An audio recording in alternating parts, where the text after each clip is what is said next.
Mr. James Palmer on the Comcast Business Hotline. How you doing today, James? I'm good, guys. Phillies in the postseason. Saw the first one in person. Sadly, I won't be there for this one, but hopefully I'll be at the next one. No, yeah, absolutely. Now, speaking of that, right now, you have 4 games this week, and I know you cover the whole league, not just Philadelphia. Right now, if I had to ask you who your 4 winners are based on what you think going into this divisional round, who would be your 4 winners? Ooh. I'm going to Kansas City because I don't know why, but I think something might happen there. So if I'm going for a reason, I'm going to pick Houston there, then Detroit, Philly, and Baltimore on the road. Those are going to be my picks. That's interesting. What's it going to take for the Eagles in this game against the Rams, or is it going to take a little for them to win? I think it's going to take a lot. I mean, I think the coaching matchup is outstanding of McVay versus Vic Fangio. I think that's one of the biggest things we have to watch. I think the best matchup of that we can see this entire weekend of all these great games, honestly, is in this game. And I think if the Eagles' offensive line, which has, 2 All-Pros and 2 Pro Bowlers on it, handles this Rams defensive line that's so young, so athletic, can do so many different things, I think the Eagles win if the offensive line makes a huge statement up front and handles that defensive line. If they don't handle that group and they have some trouble with it, I think that could be the deciding factor of this game. But I think those 2 groups going up against each other might be one of the most entertaining matchups of this entire weekend. Yeah, absolutely. Now, in the first game, the offensive line got the better of it and because they're just bigger. And I know that those young guys over the course of the season with the Rams, and we talked to some other people, they've gotten better, but they haven't gotten bigger. It's part of the way that the Eagles' best path to winning to matchup is to be able to fire off and physically put those big bodies on those smaller athletic guys. Yeah, I think that's a big part of it. And I think we saw the Vikings don't run the football that well. They actually don't really want to run the ball that well. And I mean, they want to run it well. They don't run it all that often. And Philly does. And they run the ball well, and they run it frequently. And I think that's allowing your offensive line to be a bunch of maulers. When you look at the left side specifically, like, who wouldn't want to run behind Landon Dickerson and Jordan Mailata? Like, that's a lot of human right there. And I think what ended up happening was the Vikings allowed these guys to get out in space and allowed to do all these stunts and, move all these guys around and use their ability to rush from a variety of different angles when they have space. And if you can combat that, and I think Philly has the ability to do that with a steady run game that they lean on, they really can't play their guys out in space. And I think that's where Philly is different than Minnesota for sure. You look at it, you think the weather is going to be cold. It's probably going to be either raining or snowing. Does that benefit the Eagles even more? It might, but I honestly think the way Shula is going to call this game defensively is I would want Jalen Hurts to go out and beat me. So I don't know if it entirely favors them because I wouldn't be surprised if the Rams say, we know what Saquon Barkley can do. I was at that game in L.A. I saw what he was able to do to this defense. It was an unbelievable performance. We can't have that happen again. We can't have him beat us that way again. Let's have Jalen Hurts beat us. And their corners are suspect for sure. I think in the passing game, if you look at the receivers versus the corners, it's a huge advantage for Philly. But I think it falls on Jalen Hurts to make those things happen. And if I'm the Rams, I try to, even with the weather even more so, put the ball in Jalen Hurts' hands dropping back. Speaking with James Palmer, NFL insider. Now, I got to now pull back and look at some of these other games because we're on this show expecting the Eagles to win. You think Detroit's going to beat Washington. What would Washington have to do? Because it's a 9.5-point spread on the road in that fast turf. With that defense, especially if they play, what would they have to do to beat the Lions? Is the path, turnovers? What would be the realistic path for Washington to even think about pulling an upset? Yeah, I mean, the magic of Jaden Daniels in the fourth quarter, I mean, that's really what they've lived on. I mean, you've got an unbelievable amount of poise and calmness from a rookie quarterback in massive moments. They've loved that. But I don't think they can win the game, honestly. I just think there's too much firepower with Detroit. I think Detroit's they're rested after everything that they've been through, which is a huge aspect of it. I think this has been a great season for Washington, and I think this game does allow Adam Peters, once again, their general manager, to go, all right, these are the pieces I'm missing on defense, because there are several that they're missing. And I think that's why I don't think they really stand a chance. They don't turn the ball over a lot either, forcing turnovers. So I think that's the other part of it. That's why I honestly, to jump the other game real quick, picked Houston over Kansas City, because Houston forces turnovers. I know Mahomes has gone since, I think, November 17th, since a turnover. He threw 2 picks against Buffalo in that game. But if you look at guys like Tunga Vailoa, I think he had 7 turnovers for the year. He had 3 against Houston. Goff had 12 for the year. He had 5 against Houston. Herbert had 3 for the year. He had 4 against Houston.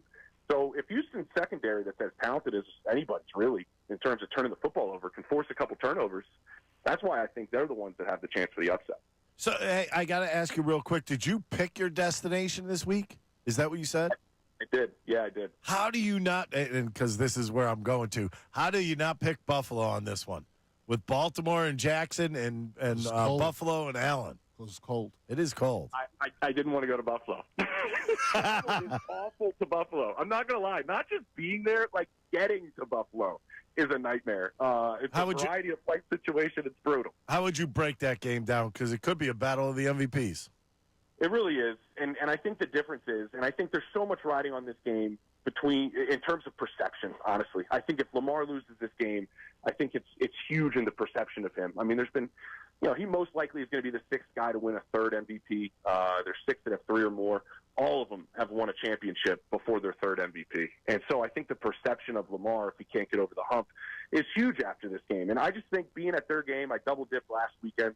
I did their game in Baltimore, and then I went up to Philly for their game. And seeing the way that they're running the ball, they have the ability to keep Josh Allen off the field, which I think is a huge, huge thing that you're able to do. And I think Lamar is healthier than he's ever been going into the postseason. Seeing him post-game bouncing around the locker room, I was like, this guy could play another game.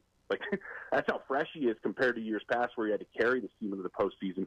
But I wouldn't sleep on the way Buffalo plays. The cool part about this game is they both play so differently than everybody else. They beat you between the hashes constantly. Great. They both have 2 tight ends. They both have guys out of the slot. It's looking like Zay Flowers doesn't play. I think that's huge in terms of what it does to Baltimore's offense. But we saw, again, they just manhandled a really good Steelers defense. Just really did whatever they wanted to against them. I think Baltimore wins this game for the sheer fact that they can keep Allen off the field. And few teams have the ability to do that. So then moving on, James, then you have Houston at Baltimore in that. No, it would be Houston at home against Baltimore. Mm-hmm. And then it would be no. Baltimore will be home, right? Because they won the division. Baltimore will be home. Baltimore will be home, and then it'd be Eagles at Detroit in that situation. So how much going forward? Or is this just about better team? Do matchups start to play in at that point? Because the reason I'm trying to take this all the way out while we have you is because the Eagles are obviously, they're thirsty. A lot of Eagles fans are already fast forward, and we're trying to take it one game at a time. They can't even get excited about the Rams. It's like, no, we got to beat Detroit. How do you think those kind of matchups go if Houston was to play Baltimore and then the Eagles were to play at Detroit? How do you think those teams match up?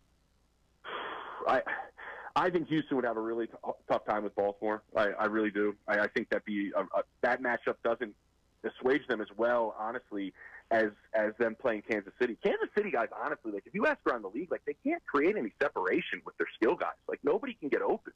And so guess what? Everybody can get open in Baltimore. They're like, if you talk to defensive coordinators, the hardest team to prepare for.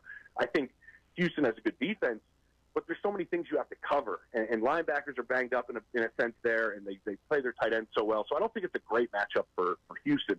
In terms of Philly versus Detroit, I mean, I would love for this game to be in Philly. I think it'd almost be a lock if it was in Philly, in all honesty, if Detroit had to come here.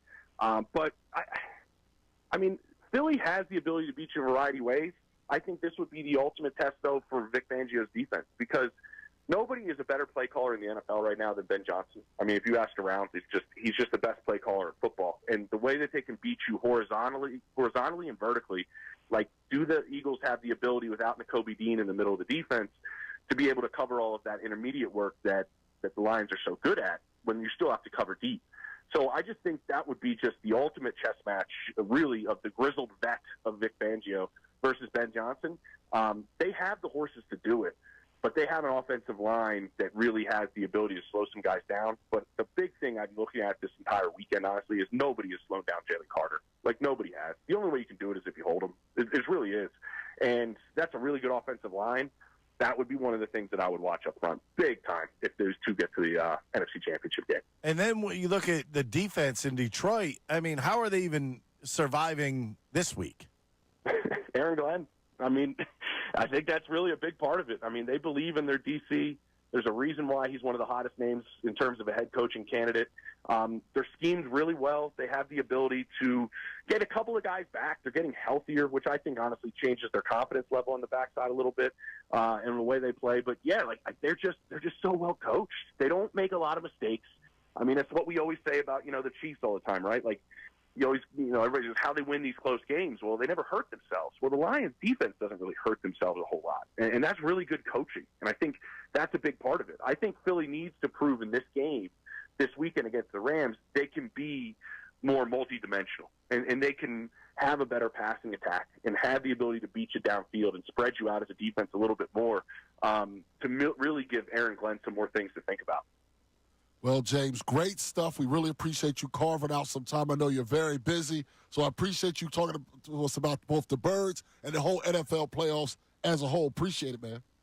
For sure, guys. We didn't even get the head coaches. Man, there's nothing going on right now, huh? I mean, yeah, we'll have you on next time to talk about the coaching carousel. Yeah, it's just amazing stuff right now. Wow. Yeah. Yep, for sure, guys. Go Birds. Go Birds. Appreciate it. That was James Palmer of the Comcast Business Hotline. Talk about a guy. Sports, Bleacher Report. He's got a pretty good tie on everything. He understands exactly what's going on, and he understands. He knows the path the Eagles need to get there too. He's no dummy. Yeah, he knows who he's thought. So he has Detroit, Philadelphia, Houston, and the Ravens. Houston does not surprise me. Houston surprises me. Coming off of Andy Reid's been great off of buys in his career, so that's what would scare me a little bit there. But you know what? Houston defensively is a pretty good team. They stunk all year. The Chiefs have not scored. The Chiefs have how many victories? A lot. Hey, everybody. Thanks for watching our YouTube. If you want to help us out, go ahead and like and subscribe for us. If you liked what you saw, go right over here to our playlists and pick out whatever you want to watch.